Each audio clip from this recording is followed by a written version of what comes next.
5 falas controversas do Lula durante seu terceiro governo em 2023. Ai, o Bozo falou um monte de besteira no seu governo e... Mesmo que isso seja verdade, onde isso anula que o Lula não vive falando besteira? É preconceito porque ele é pobre. Bem-vindos ao canal Fatos Conservadores. Meu nome é Walter, sou escritor cristão conservador e estou aqui para conservar os fatos e destruir as narrativas. Os fatos apresentados aqui são feitos do ponto de vista de um cristão conservador, mas todas as pessoas serão respeitadas, desde que defendam educadamente seus pontos divergentes. Dado o aviso, vamos ao vídeo. Eu continuo afirmando, o Lula calado é um poeta, bandido. Dá pra fazer dezenas de vídeos só com coletâneas das frases ridículas e absurdas do Lula. Então vamos começar esta árdua tarefa, já que a mídia não está nem aí para dar a devida ênfase aos absurdos de Lula. Fora um ou outro jornalista que resolve dar piti, eles ainda acham Bolsonaro 1000 vezes pior, o que me divide entre ficar com pena ou dar risada deles. Mas enfim, sem mais delongas, vamos às 5 falas controversas do Lula durante seu terceiro governo em 2023. Começando com... Pode ocorrer uma desgraça porque tem muita gente com problema de parafuso no Brasil, companheiro.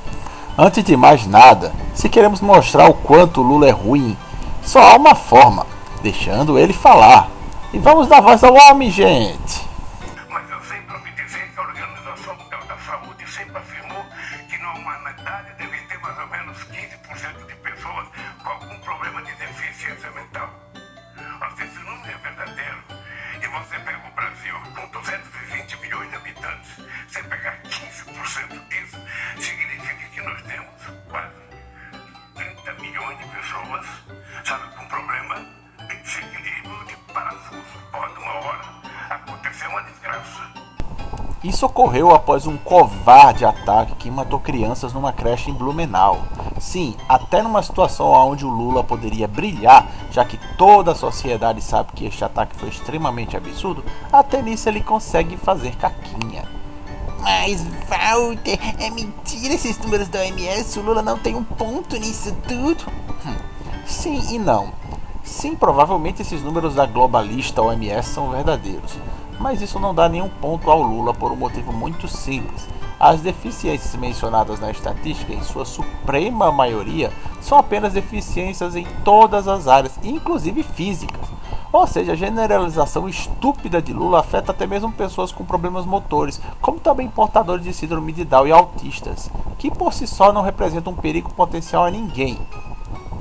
A estatística que o Lula mencionou está bem aqui no site da OMS, e aqui é dito claramente que, abre aspas, pessoas com deficiência são aquelas que apresentam impedimentos físicos, mentais, intelectuais ou sensoriais de longo prazo que, em interação com diversas barreiras, podem dificultar sua participação plena e efetiva na sociedade em igualdade de condições com as demais. De acordo com o Relatório Mundial sobre Deficiência, cerca de 15% da população vive com algum tipo de deficiência.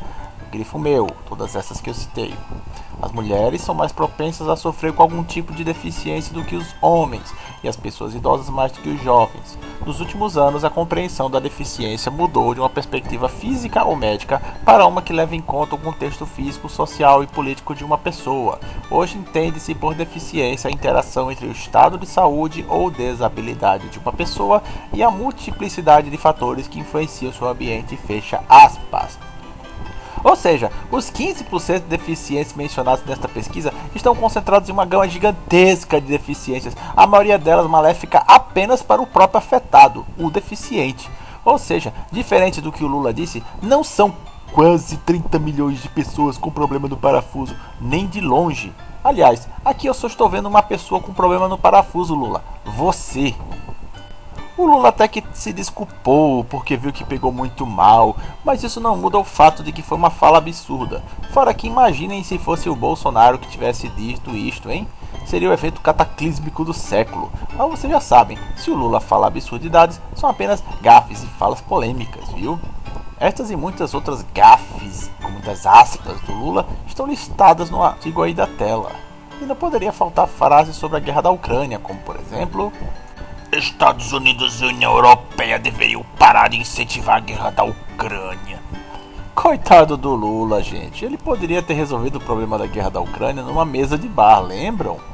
A razão dessa guerra, por tudo que eu compreendo, que eu leio e que eu escuto, seria resolvido aqui no Brasil, numa mesa tomando cerveja.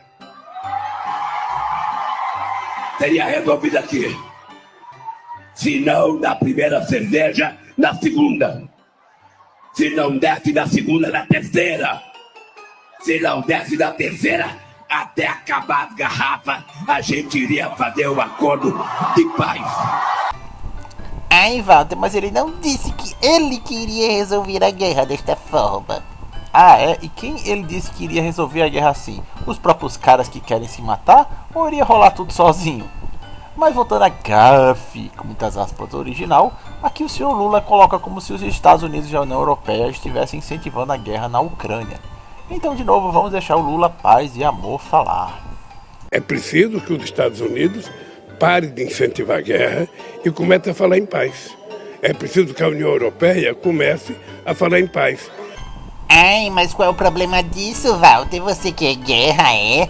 Não, ninguém decente quer guerra. Só que tem um detalhezinho muito importante aqui. A guerra foi provocada pela Rússia. A Ucrânia está apenas se defendendo. Simples assim. E antes que venham relativizar coisas e querer apontar para Estados Unidos e União Europeia e Ucrânia alguma falha que tenham, eu sempre sustentei desde meu artigo sobre o Hamas que não existe país santinho. Mas mesmo assim é inegável que, em guerra, a frase dois não lutam se um não quer não conta. Afinal, se só um luta, o outro morre ou se rende. O que não significa falta de guerra e sim guerra perdida. Fica a dica. Mas como se não bastasse o Lula culpabilizar aliados da atacada Ucrânia em uma guerra claramente provocada pela Rússia, aliada dele, convém frisar, ainda temos Lula dizendo que... Ucrânia e Rússia quiseram esta guerra, companheiro. Vamos deixar novamente o Molusco falar. Porque a decisão da guerra foi tomada por dois países. Ué, eu pensei que foi a Rússia que foi e invadiu a Ucrânia sem ter tido a sua terra ameaçada pela Ucrânia. Como foram os dois países que decidiram entrar em guerra? O Lula frequentemente tem esta postura pacifista de achar que não pode ter conflito, mesmo que seja em autodefesa. Assim ele rebaixa o agredido ao status do agressor e se coloca numa posição de mediador, apontando o dedo para os dois. Mas com isso ele ofende pesadamente o agredido, como se ele também fosse culpado. Ele fez isso aqui, fez isso com a Guiana na questão do Essequibo e até na guerra de Israel com o Hamas, após os absurdos ataques terroristas do Hamas contra civis inocentes. Ou seja, a postura do Lula não é nenhuma novidade, não é mera gafe, é apenas mau caratismo pacifista mesmo. É como você ter um valentão bully batendo numa criança indefesa e quando ela tenta se defender, o professor repreendeu os dois igualmente. Mas calma, ainda tem mais. Afinal, até quando Lula agradece, ele comete gafes, como aqui, por exemplo. Obrigado, África, pelo que você produziu como escravos. Essa gafe do Lula ocorreu em Cabo Verde, no dia 19 de julho, quando disse sentir profunda gratidão ao continente africano por tudo que foi produzido durante 350 anos de escravidão. E nós temos uma profunda gratidão ao continente africano por tudo que foi produzido durante 350 anos de escravidão no nosso país. Ele também disse que, abre aspas, toda a desgraça que isso causou ao país causou uma coisa boa, que foi a mistura, a miscigenação da mistura entre indígenas, negros e europeus, que permitiu que nascesse essa gente bonita aqui, que gosta de música, que gosta de dança, que gosta de festa, que gosta de respeito, mas que gosta de trabalhar para sustentar sua família e não viver de favor de quem quer que seja. Fecha aspas. Sinceramente, na minha opinião, esta foi a menos pior das gafes do Lula e até que faz algum sentido.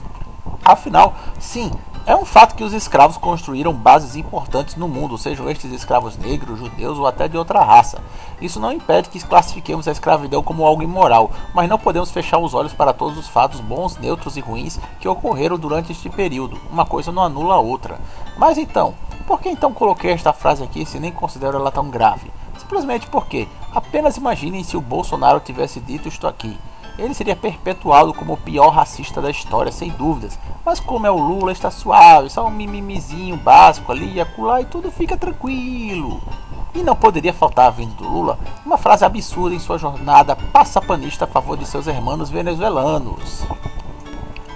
A Venezuela é democrática sim, E a democracia é relativa, companheiro. De novo, deixe o padrinho do Maduro falar.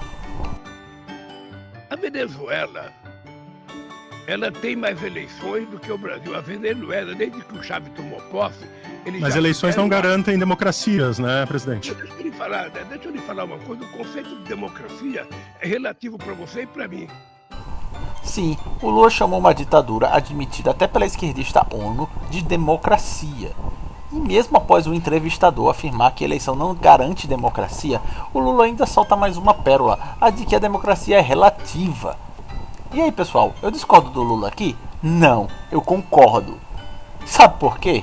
Porque isso pra mim é uma confissão de que o Lula e seus asseclas de esquerda manipulam a palavra democracia, que ela se tornou subjetiva para eles, como todo termo que socialistas utilizam para justificar seus atos. Sabe os vários momentos onde o STF e seus asseclas de esquerda conclamam que prendem e censuram a fictícia extrema-direita para, vejam só, preservar a democracia? É exatamente isso. É a democracia relativa deles, agora confessada pelo Lula, onde tudo que os favorece, como prisão e censura ilegais contra opositores, é democracia, e onde inocentar um governo tirano comunista da Venezuela é democracia também. Aqui foi uma fala absurda do Lula, mas que confessa uma verdade importantíssima. O conceito de democracia é sim relativo para eles. Afinal, para comunista e socialista, os fins justificam os meios, como eu deixei claro no meu vídeo, onde mostro como o comunismo sempre vira uma ditadura. Confere lá depois porque ficou show.